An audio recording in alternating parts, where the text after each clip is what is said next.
জবাব চাইবেন। আপনাদের জন্য আমরা ছুটে এসেছিলাম যে কি করবে চোপড়ার এই যে প্রায় 70,000-এর বেশি মানুষ, তাদের কি হবে, তাদের হিয়ারিংয়ের সময় কিনে আসতে হবে। যারা ভিন রাজ্যে কাজ করছে, পরিযায়ী শ্রমিক হয়ে যারা কাজ করছেন, তাদের কি আসতে হবে? তাদেরকে এখানে ছুটে আসতেই হবে, সত্যি বাড়ি আসতে হবে? সেই উত্তরটাও আমরা পেলাম না। পৌঁছেছে, আমরা বিগত দিনে একাধিক ভিডিও দেখেছি, কিন্তু হয়তো এমন ভিডিও আমাদের নজরে পড়েনি। যার সৌজন্যতা বিনিময় নেই, সাংবাদিকদেরও সম্মান করছে না তিনি।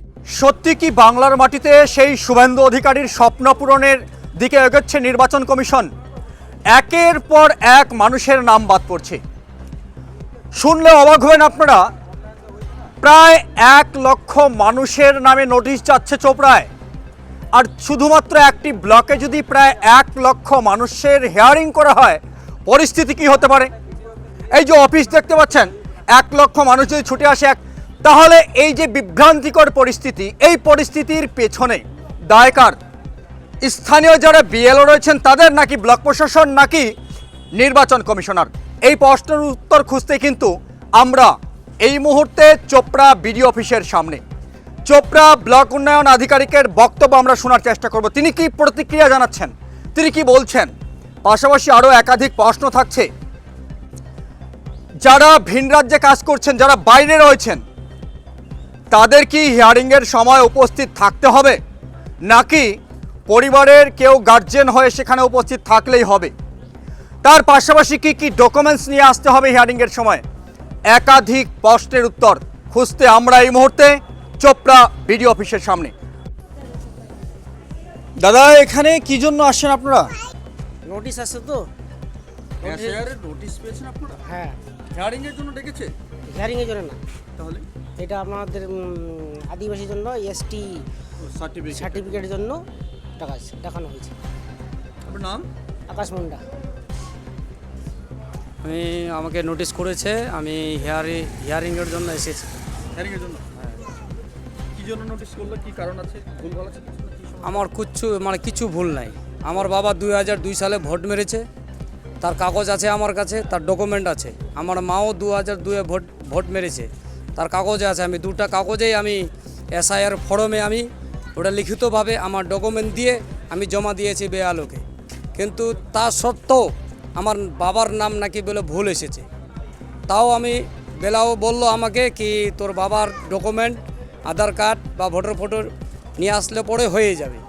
কিন্তু সেটাও আমি দিয়েছি, ডকুমেন্ট সেটাও আমি বেআলোকে দিয়ে দিয়েছি, আধার কার্ড, ভোটার ফটো আমার বাবার। তার সত্ত্বেও আমার বাড়িতে নোটিশ, আমাদেরকে এইভাবে হ্যারাসমেন্ট করাচ্ছে। সব ঠিকঠাক থাকার পরেও এত বড় হ্যারাসমেন্ট। এই যে এখন আমি বিডিও অফিসে এসেছি। আমার নাম মোহাম্মদ আলী, বাড়ি দাসপাড়া। কাকু, কি জন্য আসেন? নোটিশ করেছে? বাড়ি কোথায়? ডাঙ্গি বস্তি। আচ্ছা, আপনার নাম? আমার নাম বুধরাই। ছুটে আসছেন, বিষয়টা কি? অ্যাকচুয়ালি এখন আমাদের এসআইআর চলছে, 2025 যে এসআইআর ছিল, এই এসআইআরে ফার্স্ট একবার নোটিশ হয়ে গেছে, এবার সেকেন্ড নোটিশ চলতেছে। এই সেকেন্ড নোটিশের, যেমন আমার বুথের কথাই বলছি, আমার বুথে প্রায় 817 জন ভোটার, তার মধ্যে প্রয়োজনীয় দেখিয়েছে প্রায় 500-র মতো। এখন এই 500 জনকেই আমার নোটিশ জারি হয়ে 500 জনের নোটিশ? জি, একদম। এই 500 জনকে এখন নোটিশ আমার জারি করেছে। এটা কি মনে হচ্ছে, এটা কি কোনো অফিসের গাফিলতি হতে পারে বা কোনো কিছু? একদম, এটা ইলেকশন কমিশনের গাফিলতি। এটা তো আমরা টোটালি ইলেকশন কমিশনের গাফিলতি দেবো, যেহেতু ওরা কনভার্ট করেছে এআই এর মাধ্যম দিয়ে। এবার এআই বাংলা যখন 2002-এর লিস্টে যে নামটা ছিল, সেই নামটা কী করেছে, ওরা এআইকে কনভার্ট করেছে। সেই কনভার্ট হিসাবে নামটা ভুলভাল একদম মিসম্যাচ হয়ে গেছে। এখন প্রত্যেকজনের নাম ভুলভাল, এখন ইংলিশ এখানে ট্রান্সলেট করেছে, আগে ছিল বাংলা, টোটালি নামটা চেঞ্জ। এখন ওটার জন্যই সবাইকে নোটিশ জারি করতেছে। আপনার নাম? আমার নাম রাজু আহমেদ। আমরা বিডিও অফিসে বিডিও স্যারের সঙ্গে কথা বলার চেষ্টা করছি, আপনারা আমাদের সঙ্গে থাকুন।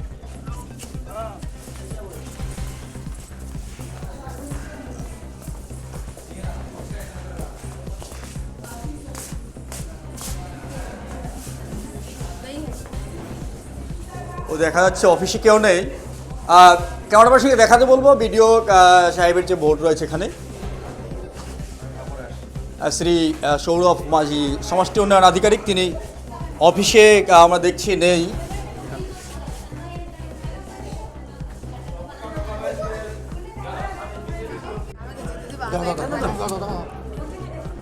আমরা ভিডিও স্যারের সঙ্গে একটু কথা বলবো, অবশ্য আপনারা আমাদের সঙ্গে থাকুন।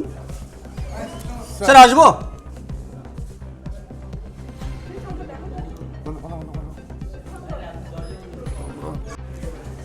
অ্যাকচুয়ালি চোপড়ার সাধারণ মানুষের জন্য কোনো মানবতাবোধ দেখলাম না আমরা। সময় নেই, একাধিকভাবে চেষ্টা করলেন আমাদের সম্মানীয় বিডিও স্যার। চোপড়ার মানুষের জন্য কোনো সৌজন্যতা বলে কোনো কিছু নেই, কোনো কিছুই বলবেন না ক্যামেরার সামনে বা ক্যামেরার বাইরে। আমরা চেষ্টা করলাম আপনাদের জন্য যে কী কী নথি বা কী কী সমস্যা হলে কী নিয়ে আসতে হবে, সেই উত্তরটাও তিনি কিন্তু দিলেন না। আমার সময় নেই, আপনি বেরিয়ে যান, পুলিশকে ফোন করব, সভাপতি স্যারকে ডাকুন, এইভাবে উনি বলছেন। নিশ্চয় আপনারা সাধারণ মানুষ তার জবাব চাইবেন। আপনাদের জন্য আমরা ছুটে এসেছিলাম যে কি করবে চোপড়ার এই যে প্রায় 70,000-এর বেশি মানুষ, তাদের কি হবে, তাদের হিয়ারিংয়ের সময় কিনে আসতে হবে। যারা ভিন রাজ্যে কাজ করছে, পরিযায়ী শ্রমিক হয়ে যারা কাজ করছেন, তাদের কি আসতে হবে?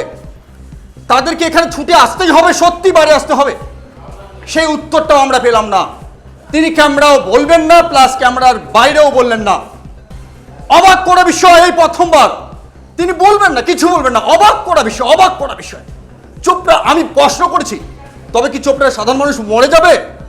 আপনি একটা উত্তর দিতে পারবেন না সাধারণ মানুষের? সেটারও উত্তর নেই। নিশ্চয় বুঝতে পারছেন তাহলে কোন জায়গায় পৌঁছেছে। আমরা বিগত দিনে একাধিক ভিডিও দেখেছি, কিন্তু হয়তো এমন ভিডিও আমাদের নজরে পড়েনি, যার সৌজন্যতা বিনিময় নেই, সাংবাদিকদেরও সম্মান করছে না তিনি।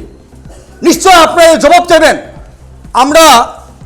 আমরা যে বিষয়টা আপনাদের বলছিলাম, একাধিক প্রশ্নের উত্তর শুধুমাত্র চোপড়ার সাধারণ মানুষের জন্য। তারা কি করবে? তাদের কিন্তু কোনো প্রশ্নের উত্তর এই মুহূর্তে সদুত্তর চোপড়া বিডিও স্যার দিতে পারলেন না। সম্মানীয় বিডিও স্যার তিনি দিতে পারলেন না। পাশাপাশি তিনি কিন্তু মেজাজ দেখিয়ে কথা বলছেন যে আমি এই মুহূর্তে কিছু বলবো না। কিন্তু কেন বলবেন না? তিনি জনগণের ট্যাক্সের টাকায় বেতন নেন, কেন বলবেন না? সে জবাব কেন দেবেন না? চোপড়ার মানুষ, চোপড়ায় যে 70,000-এর বেশি মানুষকে হিয়ারিংয়ে আসতে হবে, তাদের কি কি সমস্যা, যারা বাইরে আছে তাদের কি সত্যি বাড়ি ফিরে আসতে হবে, নাকি তারা সেখান থেকে হিয়ারিং করাতে পারবে? এই সমস্ত উত্তরের জন্য আমরা সেখানে ছুটে গেছিলাম। কিন্তু সত্যি এই সম্মানীয় বিডিও স্যার আমাদের সেইভাবে কিন্তু বাইরে পাঠিয়ে দেওয়ার চেষ্টা করলেন। প্রথমে বললেন ক্যামেরা বাইরে রাখো, তারপরে বলেছেন মোবাইল বাইরে রাখতে হবে। মোবাইল নিয়েও ভিতরে প্রবেশ নিষিদ্ধ। তবে ওটা কাদের জন্য এই অফিস? যদি চোপড়ার সাধারণ মানুষ ওখানে প্রবেশ করতে না পারে, ওনার হাতে যদি দুটো কথা বলার সময় না থাকে, কাদের জন্য? এই জবাব আমরা চাইছি। আপনারা যদি একমত হয়ে থাকেন, আপনারাও কিন্তু অবশ্য জবাব চাইবেন, আমরা আশা করছি। হিয়ারিং ছিল ভালো। কি সমস্যা ছিল? এই আমি বাড়ি ছিলাম, আজকে আসলাম বাইরে থেকে আসতে হলো। কোথায় থাকতেন? তামিলনাড়ু। দেখতে পাচ্ছেন, তামিলনাড়ুতে কাজ করতো তামিলনাড়ুতে, তাকেও ছুটে আসতে হয়েছে। তাহলে ভাবুন, এই উত্তরটাও বিডিও স্যার দিতে পারছেন না। আসতে হবে সত্যি কি, নাকি বাইরে থেকে সম্ভব বা পরিবারের কোনো সদস্য এলে সম্ভব? সে উত্তরটাও কিন্তু উনি দিলেন না। এর উত্তর অবশ্য আমরা চেয়েছি। আপনারা কি চাইছেন? কমেন্ট করুন।